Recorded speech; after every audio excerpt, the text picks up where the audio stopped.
ಅರೆ ಕಡಿಮೆ ಹಾಕು ಆದ್ರೆ ಅಸ್ಲಿ ಹಾಕು. MDH ಕಾಶ್ಮೀರಿ ಕೆಂಪು ಮೆಣಸಿನ ಪೌಡರ್. ರಣಾಂಗಣವಾಯಿತು ಮಂಡ್ಯ ಜಿಲ್ಲೆಯ ಶ್ರೀರಂಗಪಟ್ಟಣ. ಮಸೀದಿಗೆ ನುಗ್ಗೋದಕ್ಕೆ ಹನುಮ ಮಾಲಾಧಾರಿಗಳು ಯತ್ನವನ್ನ ಪಟ್ಟ ಕಾರಣ ಅಲ್ಲಿ ಒಂದಷ್ಟು ಗೊಂದಲದ ವಾತಾವರಣ ಸೃಷ್ಟಿಯಾಯಿತು. ಹೈಡ್ರಾಮವೇ ನಡೆದು ಹೋಯಿತು. ಶ್ರೀರಂಗಪಟ್ಟಣ ಜಾಮಿಯಾ ಮಸೀದಿ ಬಳಿ ಹನುಮ ಭಕ್ತರನ್ನ ತಡೆಯಲು ಪೊಲೀಸರು ಹರಸಾಹಸವನ್ನ ಪಟ್ಟರು. ಕೊನೆಗೂ ಕೂಡ ಮಂಡ್ಯದ ಎಸ್ಪಿ ಸಕ್ಸಸ್ ಆಗಿದ್ದಾರೆ ಅವರ ಮನವೊಲಿಸುವಲ್ಲಿ. ಎಸ್ಪಿ ಬಾಲದಂಡಿ ಅವರು ಹನುಮ ಮಾಲಾಧಾರಿಗಳ ಮನವೊಲಿಸಿ ಜಾಮಿಯಾ ಮಸೀದಿಯಿಂದ ಮುಂದೆ ಸಾಗುವಂತೆ ಮನವಿಯನ್ನ ಸಹ ಮಾಡಿಕೊಂಡ್ರು. ಇದೀಗ ಸಾಂಗವಾಗಿ ಹನುಮ ಮಾಲಾಧಾರಿಗಳ ಸಂಕೀರ್ತನ ಯಾತ್ರೆ ನಡೆದಿದೆ.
ಹನುಮ ಮಾಲಾಧಾರಿಗಳನ್ನ ಮನವೊಲಿಸುವಲ್ಲಿ ಮಂಡ್ಯ ಎಸ್ಪಿ ಸಫಲತೆಯನ್ನ ಕಂಡಿದ್ದಾರೆ. ಯಾವುದೇ ರೀತಿಯ ಘರ್ಷಣೆ ಆಗದಂತೆ ಮುಂದಿನ ಯಾತ್ರೆ ಮುಂದುವರಿಯಲಿ ಅಂತ ಹೇಳಿ ಸೂಚನೆಯನ್ನು ಸಹ ಪೊಲೀಸರು ಕೊಟ್ಟು ಕಳಿಸಿದ್ದಾರೆ. ಆರಂಭದಲ್ಲಿ ಜಾಮಿಯಾ ಮಸೀದಿಗೆ ನುಗ್ಗುವುದಕ್ಕೆ ಹನುಮ ಮಾಲಾಧಾರಿಗಳು ಯತ್ನವನ್ನ ಪಡ್ತಾರೆ. ಅಲ್ಲಲ್ಲಿ ಘೋಷಣೆಗಳು ಕೂಡ ಒಳಗುತ್ತೆ. ಪೊಲೀಸರೇ ಪರಿಸ್ಥಿತಿಯನ್ನ ನಿಯಂತ್ರಿಸುವುದಕ್ಕೆ ಸಾಧ್ಯವಾಗುವುದಿಲ್ವೇನೋ ಅನ್ನೋ ಮಟ್ಟಿಗೆ ಪರಿಸ್ಥಿತಿ ಕೈಮೀರಿ ಹೋಗಿತ್ತು. ಈ ಕುರಿತು ಮತ್ತಷ್ಟು ಮಾಹಿತಿಯನ್ನು ಕೊಡೋದಕ್ಕೆ ನಮ್ಮ ಪ್ರತಿನಿಧಿ ದಿಲೀಪ್ ಇದೀಗ ನೇರ ಸಂಪರ್ಕದಲ್ಲಿದ್ದಾರೆ. ದಿಲೀಪ್, ಸದ್ಯಕ್ಕೆ ಎಲ್ಲವೂ ಕೂಡ ಅಲ್ಲಿ ಶಾಂತವಾಗಿದ್ದಂತೆ ಕಂಡು ಬರ್ತಾ ಇದೆಯಾ? ಯಾವ ರೀತಿಯಾಗಿ ಎಸ್ಪಿ ಅವರು ಮನವೊಲಿಸುವಲ್ಲಿ ಇಲ್ಲಿ ಸಕ್ಸಸ್ ಆದ್ರು ಅಂತ?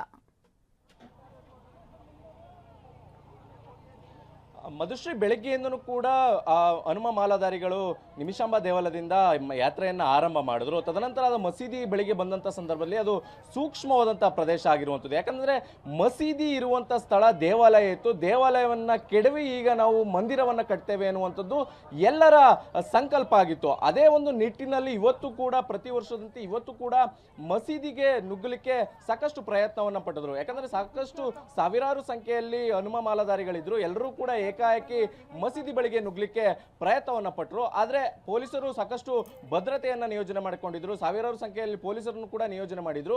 ಇದು ಒಂದು ರೀತಿಯಲ್ಲಿ ಸಾಕಷ್ಟು ಹೈಡ್ರಾಮಕ್ಕೂ ಕೂಡ ಸಾಕ್ಷಿ ಆಯಿತು. ತದನಂತರ ಪೊಲೀಸರು ಆ ಹನುಮ ಮಾಲಾಧಾರಿಗಳನ್ನ ಮನವೊಲಿಸುವಂತ ಕೆಲಸವನ್ನ ಮಾಡಿ ತದನಂತರ ಅಲ್ಲಿಂದ ಮುಂದುವರಿಸಿದ್ರು. ಯಾತ್ರೆ ಈಗ ಸಂಪೂರ್ಣವಾಗಿ ಯಶಸ್ವಿಯಾಗಿ ಮುಕ್ತಾಯ ಆಗಿರುವಂಥದ್ದು. ಈಗ ಶ್ರೀರಂಗನಾಥ ಸ್ವಾಮಿ ದೇವಾಲಯ ಏನಿದೆ, ದೇವಾಲಯದ ಆವರಣಕ್ಕೆ ಆ ಯಾತ್ರೆ ಸಮಾಪ್ತಿಯಾಗಿರುವಂಥದ್ದು. ಈಗ ಎಲ್ಲ ಯಾತ್ರೆಯನ್ನ ಮುಗಿಸಿಕೊಂಡು ಬಂದಂತ ಹನುಮ ಮಾಲಾಧಾರಿಗಳು ಇಲ್ಲಿ ಮಾಲೆಯನ್ನ ತೆಗೆಯುವಂತ ಕೆಲಸವನ್ನು ಕೂಡ ಮಾಡ್ತಾ ಇರುವಂತದ್ದು. ಯಾಕಂದ್ರೆ ಕಳೆದ 9 ದಿನ 3 ದಿನ 15 ದಿನ ಈ ರೀತಿಯಾದಂತ ಮಾಲೆಗಳನ್ನ ಧರಿಸಿಕೊಂಡಿರ್ತಾರೆ. ಅಷ್ಟು ದಿನಗಳಿಂದ ಕಟ್ಟುನಿಟ್ಟಿನ ಪೂಜೆಯನ್ನು ಮಾಡ್ಕೊಂಡು ಬಂದಿದ್ದಾರೆ. ಈಗ ಕೊನೆಯದಾಗಿ ಇವತ್ತು ಸಮಾಪ್ತಿಯಾಗಿ ಈಗ ಮಾಲೆಯನ್ನ ತೆಗೆಯುವಂತ ಕೆಲಸವನ್ನ ಮಾಡ್ತಾ ಇರುವಂತದ್ದು. ಯಾಕಂದ್ರೆ ಎಲ್ಲರೂ ಕೂಡ ಸುಮಾರು 4 ಕಿಲೋಮೀಟರ್ ಈ ಒಂದು ಯಾತ್ರೆಯಲ್ಲಿ ಭಾಗವಹಿಸಿದ್ರು. ಅದರಲ್ಲೂ ಕೂಡ ಪ್ರಮುಖವಾದಂತಹ ಸಂಕಲ್ಪ ಅನ್ನುವಂಥದ್ದು ಇವರು ಆಂಜನೇಯ ಸ್ವಾಮಿ ದೇವಸ್ಥಾನವನ್ನ ಪುನರ್ ನಿರ್ಮಾಣ ಮಾಡಬೇಕು ಅನ್ನುವಂಥದ್ದು. ಈಗ ಯಾತ್ರೆ ಮುಕ್ತಾಯಾಗಿ ಈಗ ಎಲ್ಲರೂ ಕೂಡ ಊಟವನ್ನ ಮುಗಿಸಿ ಆ ಮಾಲೆಯನ್ನ ತೆಗೆಯುವಂತ ಕೆಲಸವನ್ನ ಮಾಡ್ತಾ ಇದ್ದಾರೆ. ಒಟ್ಟಾರೆಯಾಗಿ ಪ್ರತಿ ವರ್ಷವೂ ಕೂಡ ಇದೇ ಒಂದು ವಿಚಾರ ಇಟ್ಟುಕೊಂಡು ಈ ಒಂದು ಯಾತ್ರೆಯನ್ನ ಮಾಡ್ತಾ ಇರೋದು. ಇವತ್ತು ಕೂಡ ಅದೇ ರೀತಿಯಂತ ಯಾತ್ರೆಯನ್ನು ಮಾಡಿದ್ರು.